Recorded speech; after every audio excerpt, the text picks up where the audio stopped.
I did want to ask a little bit still about Nouhou. You were saying that after the league kind of did what they were going to do, that you were going to kind of consider any more steps from yourself. So is there any more steps? Not at this moment in time. The outcome of games maybe would have dictated, whether the group that's winning stays the same, because that's the risk that you do if you get out of the team and it's a deep squad and the team starts winning games, and that happened to a couple other players, but we'll see. I mean, he's still a good player, he's still a nice kid. He made a mistake, he's contrite, he's trying to move past it and be better, so I'll give him that. So as far as even when he is available for Atlanta, that you consider how people play on against San Jose as far as whether he goes right back into the starting lineup. Exactly. What are some efforts on the club side and on your end to help him deal with that better next time, or mature? It's just conversation. I mean, look, he didn't like having to pay the fine. He didn't enjoy my conversation with him, and there's peer pressure. So those are the things that usually change human beings' behaviors. And not to dig too hard on this, but this isn't, you said it's not part of a pattern, but it is kind of part of a behavioral, not this specific incident, but there has been, there's the situation in the Botafogo game where he gets into the shoving match. There's we can kind of go through a list of mistakes that were more mental than physical that he's made. And do you still feel like you can ultimately trust him on the field, or does this do anything to harm that trust that you need to have in players? Well, the players have to trust him.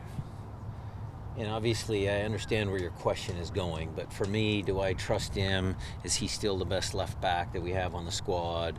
Those types of things you'll see based on my decisions, where I land. But the bigger picture is, do his teammates trust him? Because they put a lot of work in. They put a lot of effort into games. Seasons are long. Your professional career is short. And so he's got to not do it to me, he's got to do it to his teammates. That's who he's got to regain the trust with. And how does he go about doing that? Do you feel like he needs to do that by being on the field, or is there stuff off the field that he has to do too? It's both. He's doing extra now. That little bit of, the team seeing him doing extra before the game, we ran him a lot. The fitness guys just, and guys pay attention, they see it. And I go, I knew who's in trouble, he's got to run. And that message is good for the group, but it's also good for him. He has to, earn back some of those privileges that he had. Looking back at the tape of Wednesday's game, despite the penalties, now that you reflect on it, is there anything that you wish you would have done differently in the second half? My only thing there was Jesus has been playing at a pretty good level. Maybe that sub didn't work. Other than that, they had a .81 expected goals that we did a decent job up until that goal. Not really what we could have done better, differently. It was more just trying to help them, understand how to close out games. Because, again, when you watch it, even at 3-2, we kind of had some good moments of play. And we need to figure out how to close out games with less drama. That's the overriding factor. So again, we went through it as a coaching staff first thing when we came back. We didn't talk about the team, we actually talked about us. What can we do better? What didn't we do? What can we learn from previous experiences and make sure that the trainings are good so that they're prepared to play. Can you give us an update on the injuries? So Steph João Paulo, if he's been operated, how Paulo Real is doing? João Paulo is going on Monday down to California to get his knee operated on. They're leaving Sunday. He will be back on Tuesday. We wish him all the best. He's in the building doing all the prep work. Kim Ki-hee, Aymar, everybody's fine. Steph is still in the concussion protocol. Again, we're taking that very slow, very careful. Again, I'll remind you that the Leagues Cup, I already made a commitment to Andrew. He's going to get those games, so there's no rush to bring Steph back. So we're just going ahead as best we can. He's going to get the tournament or just the group tournament. stage and then No, the tournament. the whole tournament? He's going to get the whole tournament. How is Paul doing with his recovery? We've seen him out here on the field. He seems like he's Paul Areola. Paul Areola. Yeah, he's doing fine. I mean, he's still a long ways away, but he's doing fine.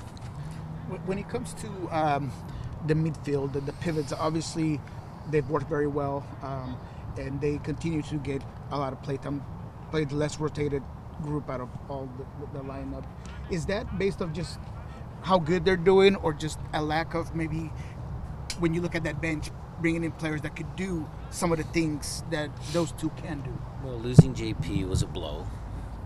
Okay, and we have talented guys on the bench. Danny Levis certainly has played a lot of MLS minutes.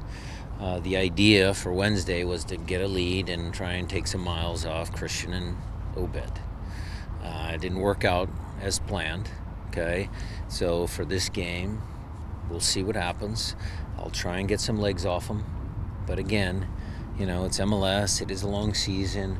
We have a break in September where they're going to get some considerable time off. Maybe some of the substitution patterns in Leagues Cup, getting some young guys some minutes there would be an option as well. But these games are critical, and I'm going to try and put the best team out there that I can.